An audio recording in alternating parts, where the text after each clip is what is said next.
will talk to you a little bit about the significance of salt and is salt really a common commodity? I will also share some links with the of salt with Bombay Islands up to 15th century. I'll talk a little bit about the Portuguese times, but a little bit more about the British rule and what happened to salt during that period. I will obviously focus about Bombay Islands, what salt pans, ownerships, what happened to production, what were the different rates of taxation. I will talk just a little bit about Salt Satyagraha of 1930, which most of us know. Then I will take us through to what was the status of the Bombay pans in 1947, what is the status of the salt industry after independence, and what's happening to the salt pans and production of salt in 21st century Mumbai, and just leave you with a little bit of challenges there. Significance of salt. Salt is actually intrinsic to life. While today we only hear about the negative aspects of overconsumption of salt, a minimum amount of salt is necessary for healthy functioning of the body. Salt is, of course, what makes all cuisines, lose their blandness. It is used for preservation. And of course, the most exotic use of salt is the mummification of bodies by the ancient Egyptians. Since salt prevents decay and it also helps longevity, it has held a metaphorical significance for all ancient civilizations, which has actually permeated to our modern world. We Indians always equate salt with loyalty. अगर किसी का नमक खाया है तो उसके साथ we have to be loyal to that person, and it's so in many civilizations. Now, coming back to salt and where was salt available? Now, the oceans contain about 3.5% of salts. Now, notice that this is the plural. So, this is not just sodium chloride, which is our common salt. These are also some other salts. But all the sodium chloride that we have is obtained by either direct evaporation of seawater, as happens in Mumbai, and a whole lot of coastal salt pans, or it is recovered from huge salt deposits which got buried under earth in ancient times. Most civilizations have left behind evidence of salt manufacture, including India. It is, historians say that India has a 5,000-year-old history of salt manufacture. In ancient times, as now, salt has to be transported over long distances because it is made only at the coastal sites. The figure that you see on the right is a representative diagram of salt manufacture, which I found in the archives. It was drawn by a collector of salt in 1854.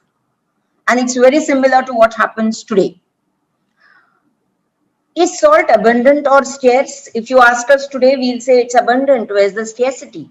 But until a century ago, historians tell us that salt was a very scarce item. Throughout history, rulers controlled and taxed the production and trade of salt. It's said that a part of the Great Wall of China was financed by salt, and China has actually reported instances of salt smuggling as early as the 2nd century AD, because China has a huge amount of taxation on salt. Even our very own Arthashastra mentions the appointment of an officer known as the Lavanadaksha, or the salt officer, for supervision and control of salt works. History tells us that many wars have been fought over salt. In fact, salt did play a role in our own Indian independence, the Salt Satyagraha. It's only in recent history that salt has become common, but India has been a little different from the rest of the world, because here, though rulers taxed salt and though they gave out licenses for the manufacture of salt, salt was never a commodity which was in short supply. Adequate salt was always available until the British intervened. And we'll see how that affected us. With Bombay Islands, again, the map that you see on the right has got a few patches of lands. This is a map from 15th century, and I found it in Mahikavati's Bhatar, one of the earliest known Bhatars, which talks about the Konkan region, the 11th to 15th century. While it's largely a political Bhatar, it does mention that salt was produced on the islands. The other early reference that I found of about salt was from the records of the gazetteers mention it, and the 16th century historian Farishta, who wrote a lot about India and about the Deccan, he has mentioned that salt was made in the Thane Creek and sent in bags to the interiors. Coming to the Portuguese times, the right side you see is a very interesting map which I found in a paper. And it talks about these are the Mumbai islands basically. This is Mazgaon. Here somewhere would be Siam. And these are lands between the islands which were seasonally inundated with water. And it says that in times of low tide, it was possible sometimes to walk across these lands. So the arteries and the native Christians, they were active in salt production and trade. Mazgaon and Sanghi were very famous for their salt pans in the 17th century. The Portuguese earned very little, just about 0.5% of their total revenue from salt. But an important point that we learn is that there was export of salt which was happening in that period from the Bombay Islands, which means that the Bombay Islands were making more salt than they could actually consume. Now coming to the British rule, here I would like to just refresh all our collective memories that in 1668, when the British came into possession of the Bombay Islands, they were not at all an important political power in India. In fact, on Bombay Islands, they were surrounded by the Mughals, the Marathas, and the Portuguese. Even on the west, they were just on the eastern front, they were just, as traders in Calcutta, in and around Bengal, in the south, but they weren't powerful. In fact, the Concher, the then governor of Bombay, he was really worried about Shivaji's interference in the company's trade. And the early records also talk about the salt fleet of Shivaji. It says that the Marathas used to get their salt from this region.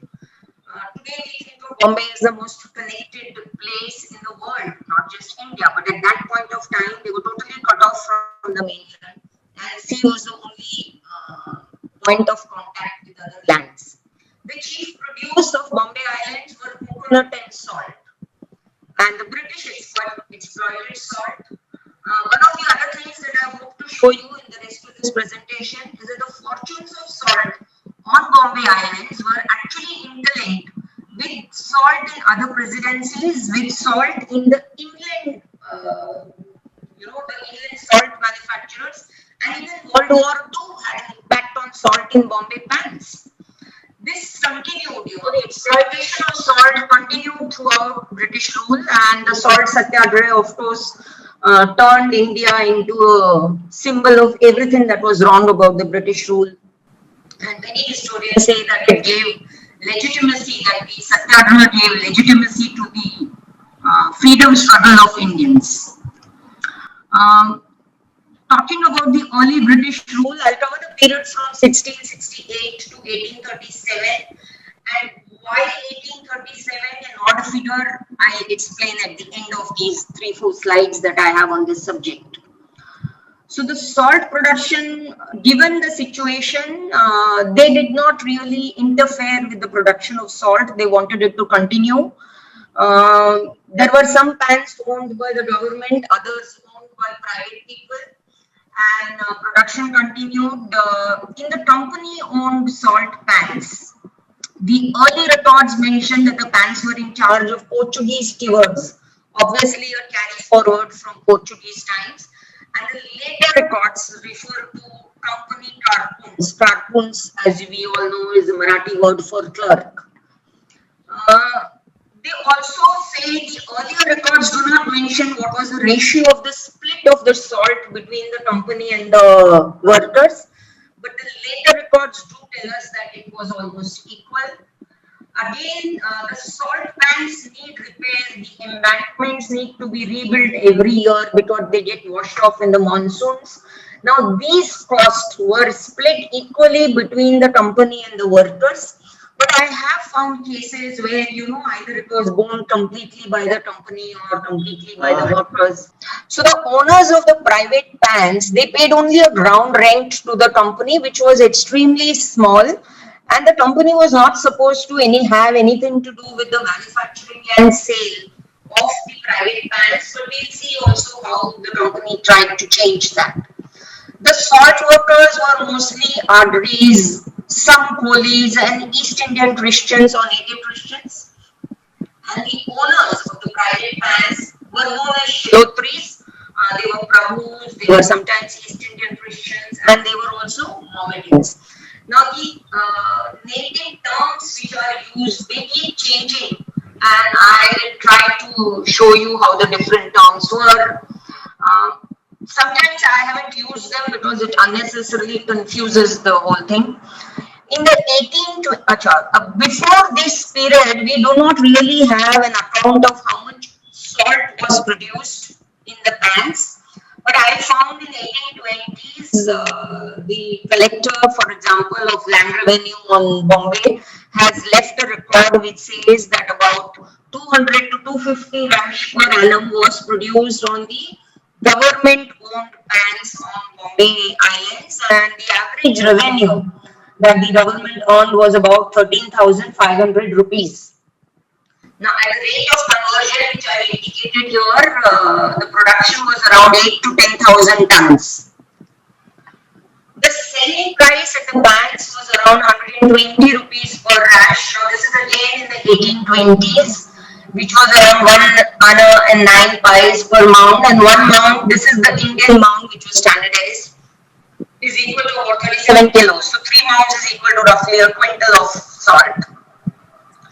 This selling price was affected by demand fluctuations. So in 1820, for example, the price was double since there was a high demand from Bengal, and I'll explain that a bit later.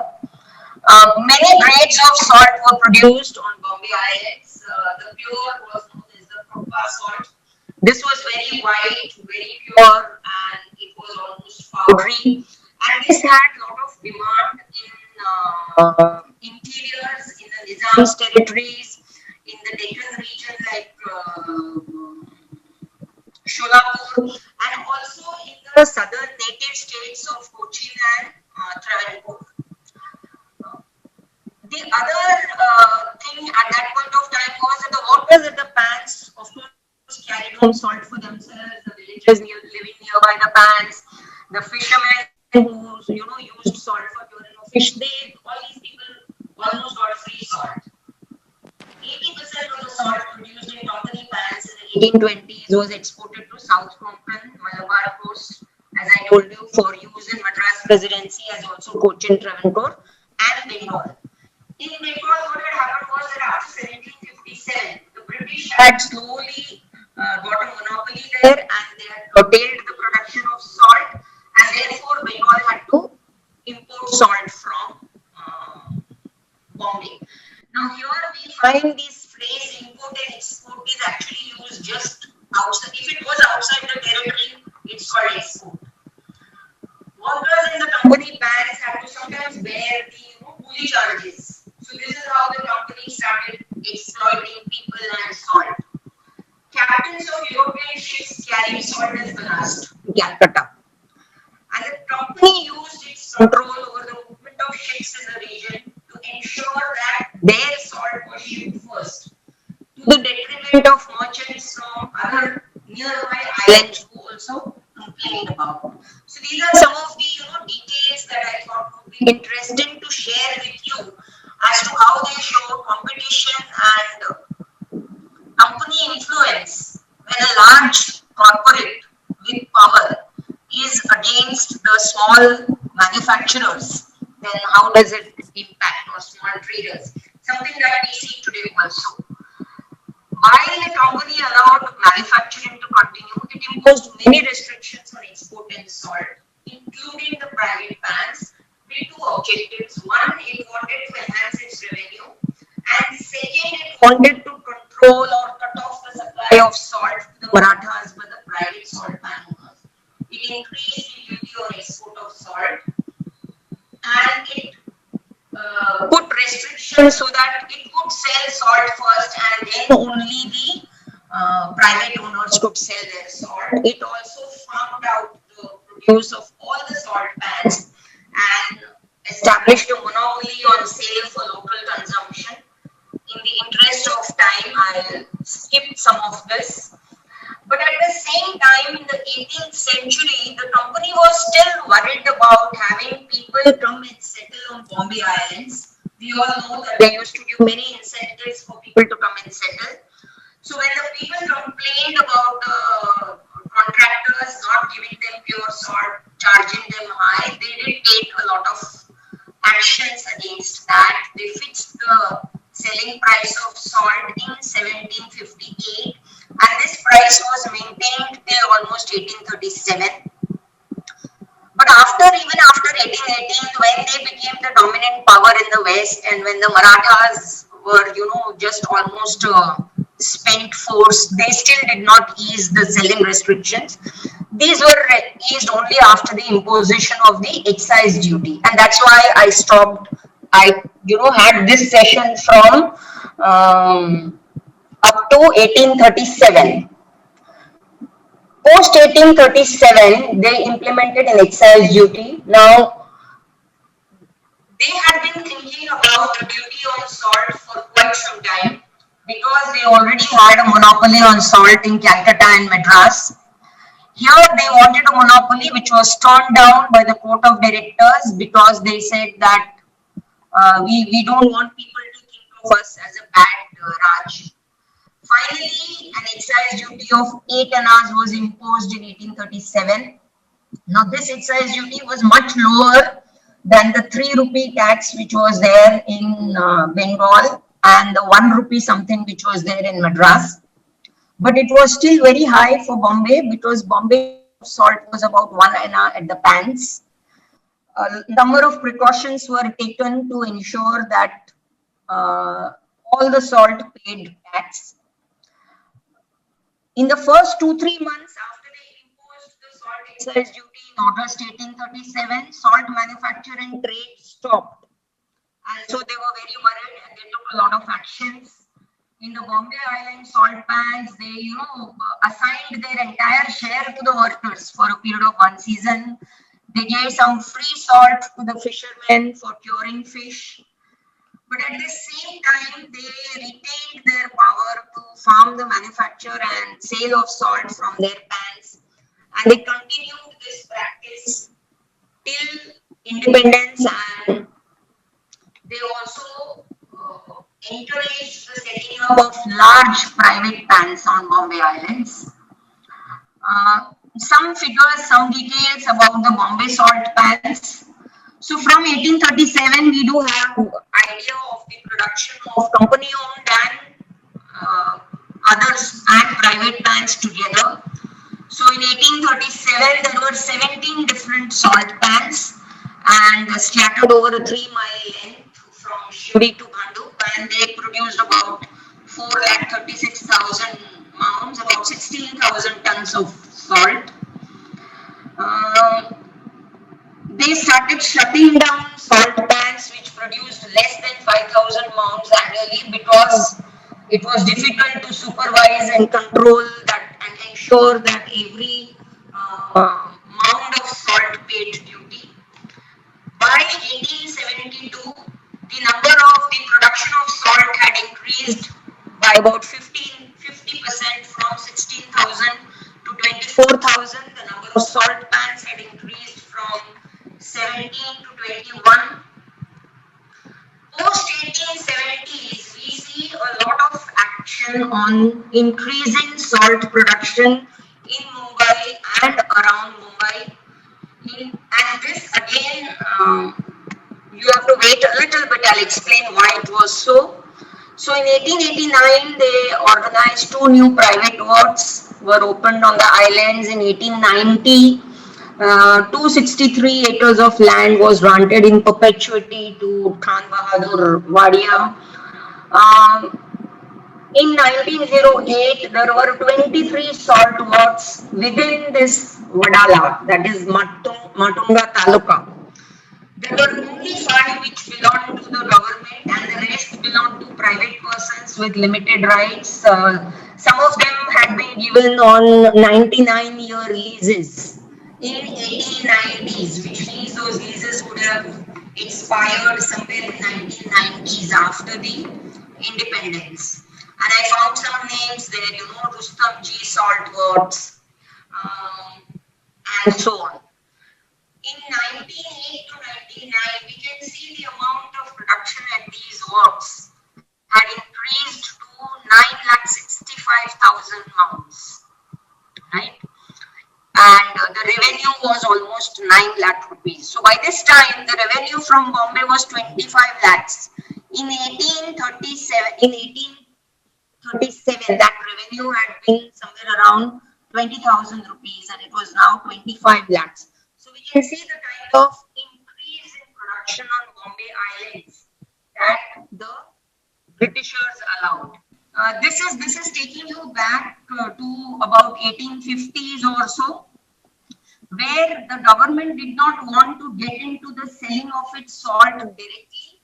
So it actually did some public auction, and there were provisions for strict penalties. Most of the time, people were not interested in buying government salt in auctions, and therefore it was always left at the mercy of a few speculators.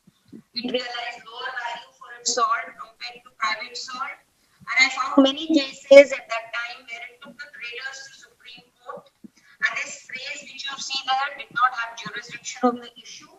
Again, something I found very interesting, because at that time on Bombay Islands there were only two courts. One was known as the Revenue Court, which only had a jurisdiction with regard to land revenue, and the other was the Supreme Court, which actually did not have a mandate to try any revenue cases. So the government knew it, but since the people did not know it, it did continue for some time. The Kurumbis, who are the workers, suffered in these disputes because their salt could not sell until the government had sold its salt. And for example, coming back to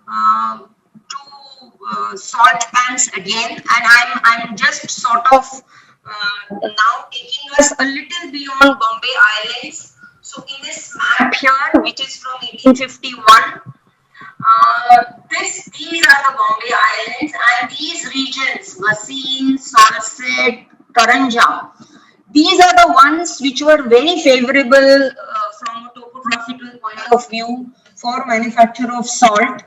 And in 1850s, almost half the salt of the entire Bombay Presidency, which also included Gujarat and the Kutch, came from this region. After again 1872, which is a very important milestone in the salt management, salt administration of Bombay Presidency on the whole, which I'll cover in my next slide, and a PEDA report. Government decided to further concentrate large works in this region, Bombay and the region 30 miles within Bombay, and they granted large tracts of land to people on very simple terms to set up salt works. For example, in 1887, Sir Vakil was granted 432 acres of land for manufacture of salt near Vasai. In return, because most of the time government gave these rights to private individuals who had given some service to the government, and in return they gave them lands for salt.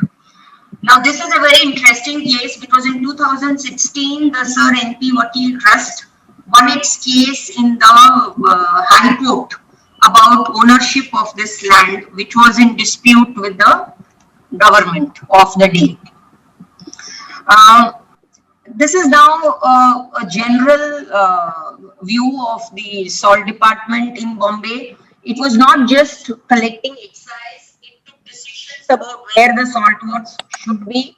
It encouraged private enterprises, it shut down small salt works, and it also organized salt depots once the railway had come.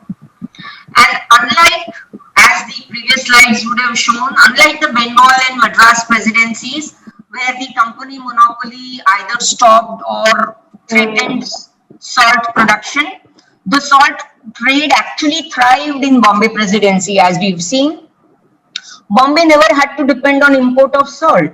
In fact, in Calcutta and Bengal, production was completely stopped in 1860s, and Bengal started relying on salt imported from Cheshire, that's the UK, for manufacture of salt.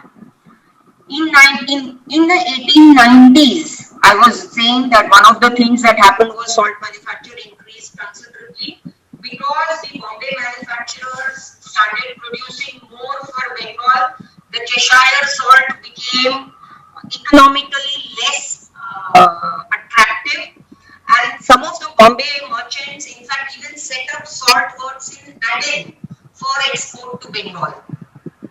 During World War, shipping problems led to shortage of salt in Bengal. And at that time also, the government encouraged Bombay producers and merchants to make more salt. So by 1945, 1946, and in fact even by 1930s, Bombay was already producing 4 lakh tons of salt. And this was like 4 times the quantity of in 1837. Again, a little bit about the practices of the workers, and in the first few years, first few decades, in fact, the workers they resisted any attempts made by the government to change their practices, and the government also did not pressurize them because they were worried that, salt manufacture should not stop. However, with the advent of roads and the railways, transport changed, and after the mutiny, the government became stronger.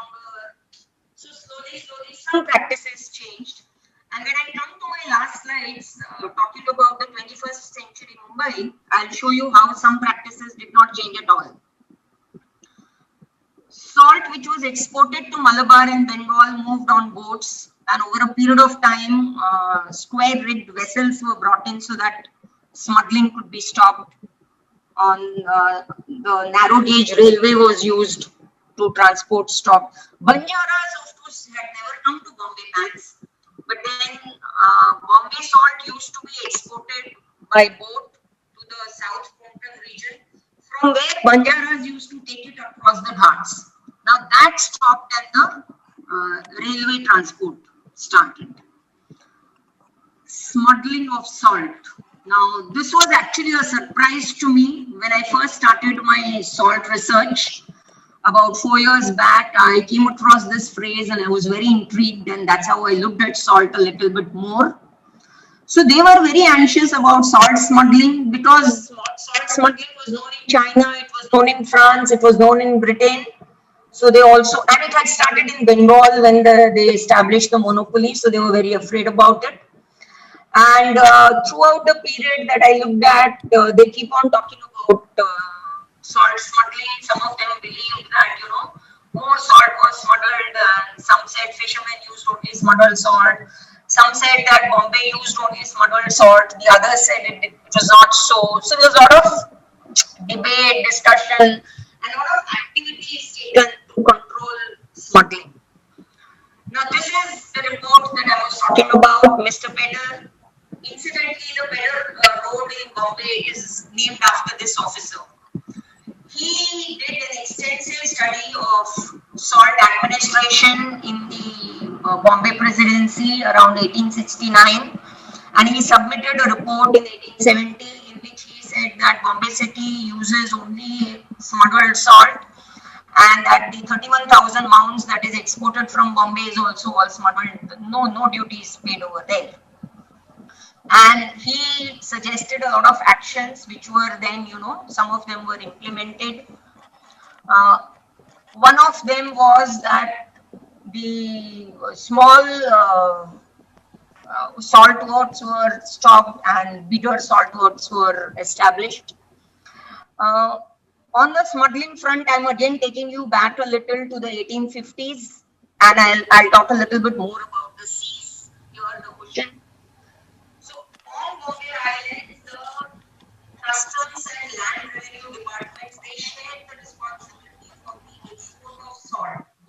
involved.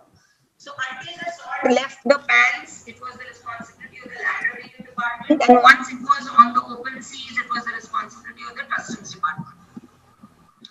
And they agreed that they really didn't have control over it in 1851. And as you can see over here, this map I found in an 1854 archive. So they put up a special boat was put up here, was stationed in this place, so that the salt boats which came from along the creek here could be in the sight of vision of this particular boat. Otherwise, these four could not keep a control, and the salt boats would just come from here and leave this way, and they could carry smuggled salt. At least that was the thinking. Again, in 1855 and 56, coast guards, were given boats, and they patrolled the entire coastline from South Konkan right up to Gujarat to try and stop smuggling of salt. And I found quite a few cases, of salt smuggling in the archives. Again, they established this. I am now talking after 1837. So they established an elaborate establishment, inner Darogas, outer Darogas, who were all natives, and they put a lot of safeguards in place.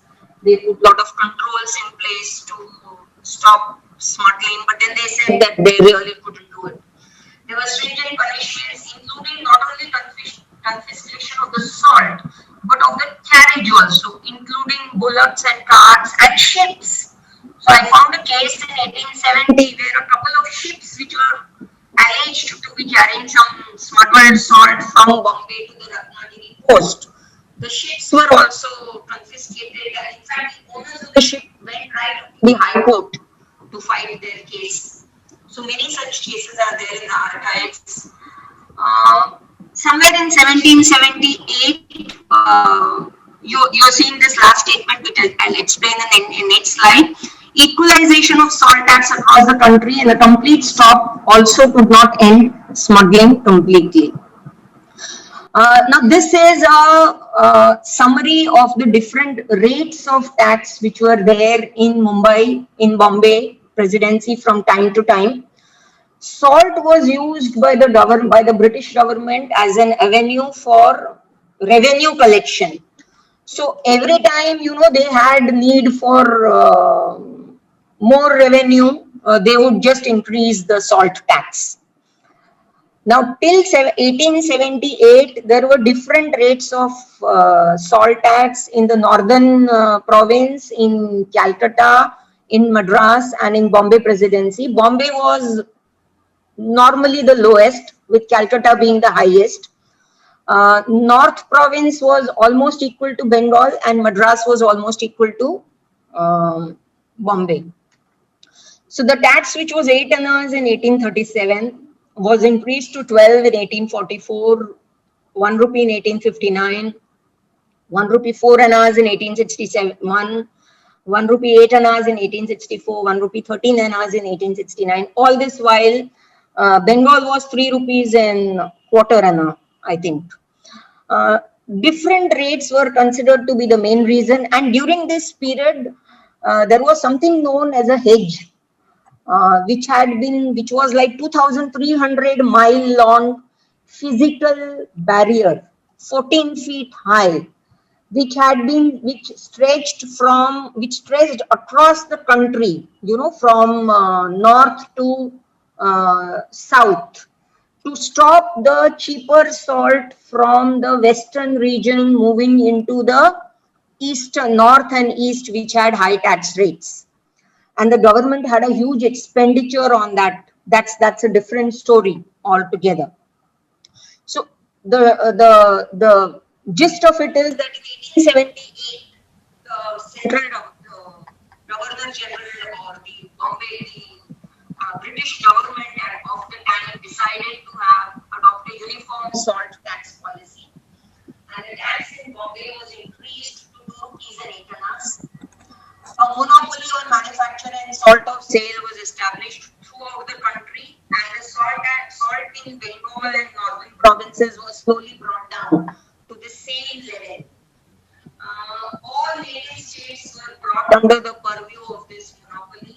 This was in sharp contrast to what had been promised to the natives. So this was in sharp contrast to what happened, what the government of the day had promised in the 1820s to the native states, that they would be free to manufacture salt for their own people.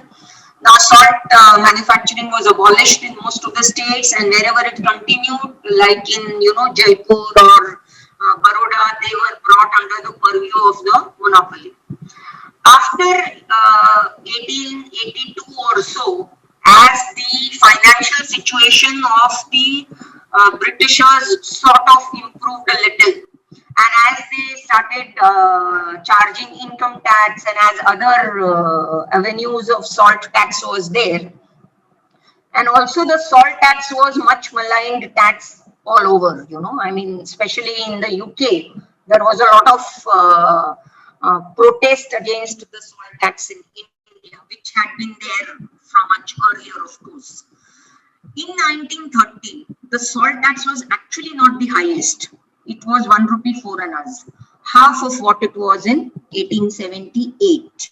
Now this brings me to Salt Satyagraha of 1930. This is very famous. Most of us know it.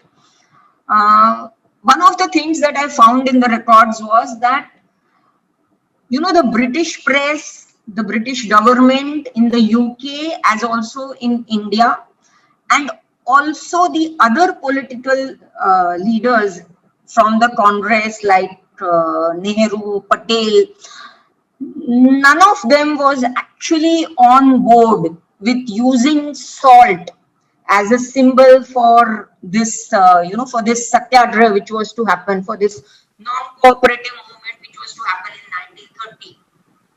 But such was the power of Gandhi that they all agreed with it, and he was the only person who actually realized, because he had been following it up from the time when he was in Africa. He had written in the 1890s about the oppressive nature of the salt tax on Indians.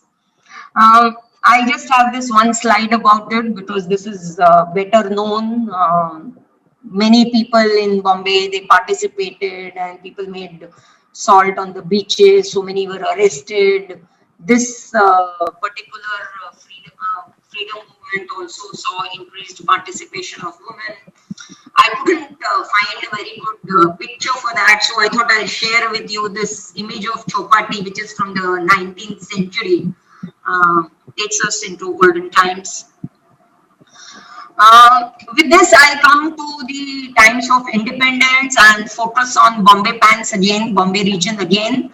Incidentally, in spite of the salt satyagraha, we know that the salt tax was not revoked and the salt tax continued. And it was only in 1946 that the salt tax was abolished. By 1947, the saltworks between 1870 and 1900, 1910, the saltworks had been organized and they were called as salt talukas. So those were regions, which had major concentration of saltworks. So there were 10 around Bombay and one around Tharadora. Tharadora is on the run of Kutch. So salt manufacturing in Gujarat was sort of reduced by the British because they found it very difficult to control smuggling there, especially with salt being, all prevalent on the Kutch and so many native states there. They found it extremely difficult to control, and so they reduced salt production there. In Bombay and around Bombay, there were 259 salt works and they made almost 4 lakh tons of salt. About 1.2 lakh tons was made in Tharadora. And in the 1830s, the time that we have quantities, the production between Gujarat and the Maharashtra region was 50-50. Salt tax was abolished in 1946 and a severe shortage came. In fact, I found a reference in a British newspaper archive also talking about salt shortage in Maharashtra, in India. Salt was selling at a very high rate and there was a lot of problems with the salt. It was a very labor-intensive process, absolutely no modernization of the process had been done, productivity was low. Already unions had come up, especially on Bombay, for example. A record tells me that the cost of manufacturing of salt per mound, just the labor cost, had come to almost 8 to 9 annas per mound, which was extremely high. Plus, most of it was private, and the owners were not really interested. They used to just lease it out to the lessees who were interested only in the money angle. In fact, Dr. Ambedkar also thought that nationalization was a good option. That's probably one of the reasons that salt, is one of the only items which remains on the central list of in the Indian Constitution, along with opium. Post-independence. Okay. The other thing is, at the time of independence, the total requirement across the country was calculated as 22 lakh tons. And about 10% of that had to be imported because we still did not have enough manufacturing happening of salt in India. The Indian governments have concentrated on it. The production of salt has really increased, and now we make about 290 lakh tons. There's a salt commissioner office in Jaipur which monitors this whole thing. Of course, there's some change which is going to happen. Out of this 290 lakh tons, only about 65 lakh ton is for domestic consumption. The rest is industrial usage and exports. A lot of salt is used in the Western countries, along with ice during the winter season on the roads. 98% of total production is private enterprise. 80% of the country's production comes from Gujarat. In Maharashtra and Mumbai, we make less than 5% of the salt now, and our production is reduced dramatically from 4 lakh tons in 1947 to about 1.2 lakh tons now. This is many reasons. High cost of salt production, lack of productivity, as I said. Manufacturing industry has moved away from Mumbai. I came across a very interesting 1956 judgment, which is about the Matunga Salt Works, where the court has ruled that the salt pan workers are factory workers and the salt pans are akin to factory premises. So the factory acts apply to the salt pans. And of course, as far as Bombay is concerned, alternate uses of the land is much more valuable than the salt that can be produced on it. Now, this is an image from the MMRDA website, and this is a situation of the salt pan lands today. So there are 5,300 acres of salt under the MMRDA jurisdiction. Out of this, about 256, not all of them are working. Some of them are just lying defunct, some of them are under dispute, some of them have been taken over by the government. Most of it actually, according to the development plan of Mumbai Islands, there is a plan to build affordable housing. And of course, activists and environmentalists oppose this because they say that these are a part of our city's wetlands. Like the mangroves, they are a natural barrier.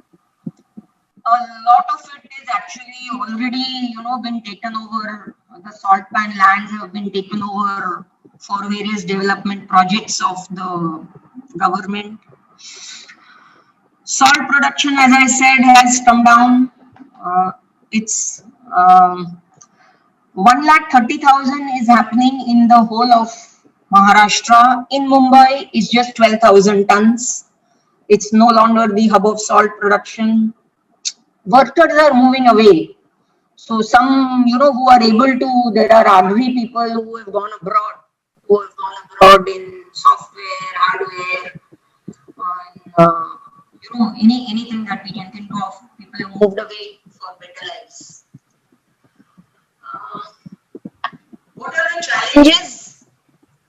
The challenges are that the land should be used for development or as a bulwark against climate changes. And there are pros and cons. There are huge amount of dispute on this. I'm showing you this picture on the right. This was taken just this morning to show how some of the hubs of salt production are lying defunct today. It's a labor-intensive industry, and current processes and scales are not sustainable. However, on the other side also is that there are many communities of Adris and native Christians who have been in salt making for generations and who probably want to continue.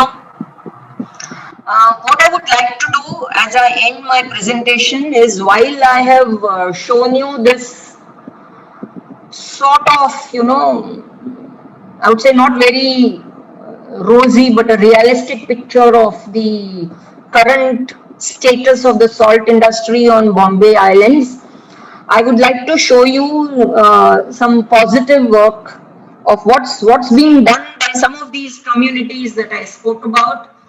These pictures that I show you are courtesy to gentlemen who very generously shared their work with me. So these are pictures of the Wadala salt pans. And I mentioned earlier about workers carrying salt in baskets from the salt pans to store in heaps or to the boats. And we can see the same thing now. The change probably is that they earlier used wicker baskets and now they are using plastic baskets because they are more durable. The next slide is from Dharavi Islands, which is one end of the Salset part. And this features a person called Johnson Nunes. He is from a village and his family has been in this profession for generations. He knows that it is no longer lucrative, but he doesn't really know what else to do. And here again, to show continuity of salt manufacture, this particular scraper that he is holding, I found it described with a drawing in 1854 documents. So that for all of us is the continuity of salt production on Bombay Islands, in which the discontinuities of modern contemporary times are a part. And there are really no easy answers to this. So with that, I would like to just share with you what are my major sources been for this study. Maharashtra State Archives, Presidency Gazetteers, newspaper archives, and some amount of books. And with this, I would like to thank all of you once again. And I'm sorry if the audio was a little troublesome at times, but I hope that you still found it interesting.